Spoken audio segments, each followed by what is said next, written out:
Bonsoir et merci d'être avec nous pour ce flash d'information. Nouvelle série de massacres au 190e jour de la guerre génocidaire de l'entité sioniste contre la bande de Gaza. Au moins 52 Palestiniens sont tombés en martyrs et 95 ont été blessés durant les dernières 24 heures. Cette agression a fait depuis le 7 octobre 33 686 martyrs et 76 309 blessés.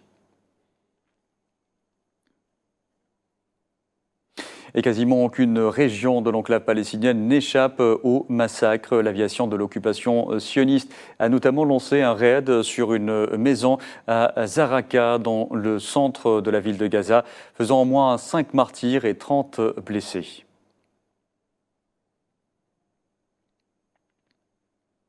D'autre part, plusieurs Palestiniens sont tombés en martyrs et d'autres blessés à la suite d'un bombardement sioniste qui a visé Beit Hanoun dans le nord de la bande de Gaza. Auparavant, l'aviation sioniste avait visé Deir el-Balah au centre toujours de la bande de Gaza, tandis que les équipes de la défense civile et des ambulances étaient parvenues à récupérer les corps de 10 martyrs dans diverses zones de la ville de Khan Younes au sud.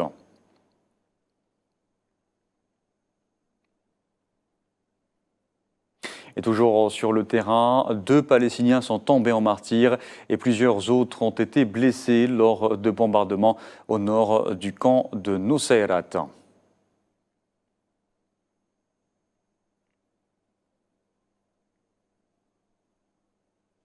Par ailleurs, des avions de l'occupation ont bombardé des résidences au rond-point de Mekki dans le camp de Marazi au centre. Plusieurs habitations ont été réduites en ruines.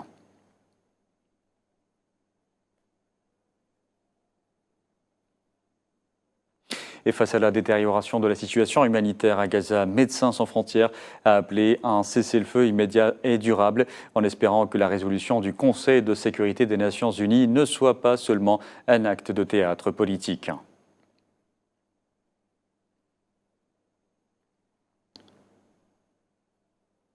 Sur le plan diplomatique, l'Irlande, l'Espagne et la Norvège sont prêtes à reconnaître un État palestinien en lien avec d'autres pays, selon les premiers ministres de ces 3 pays. Selon l'Irlande, selon le Premier ministre irlandais, Simon Harris, son pays est sur le point de le faire.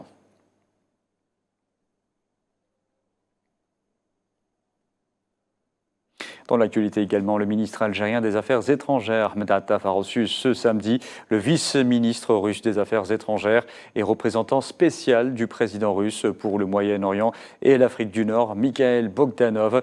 Les 2 parties ont passé en revue les relations de coopération et de partenariat entre l'Algérie et la Russie et ont procédé à un échange de vues sur les questions internationales et régionales d'intérêt commun, notamment les développements de la région, la situation dans la région sahélo-saharienne et les graves développements de la question palestinienne. Dans l'actualité aussi, à l'approche du premier anniversaire du conflit au Soudan, le président du Conseil de souveraineté de la République du Soudan et le général Abdel Fattah al-Burhan a rendu visite aux troupes soudanaises sur la base aérienne de Wadi Sedna à Omdurman, à une vingtaine de kilomètres au nord de Khartoum.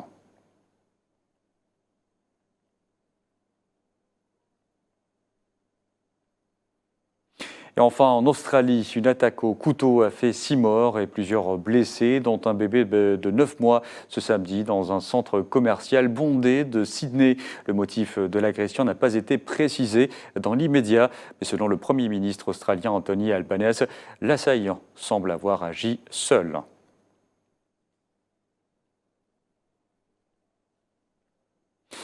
Voilà, c'est la fin de ce flash d'information. Merci à vous de l'avoir suivi.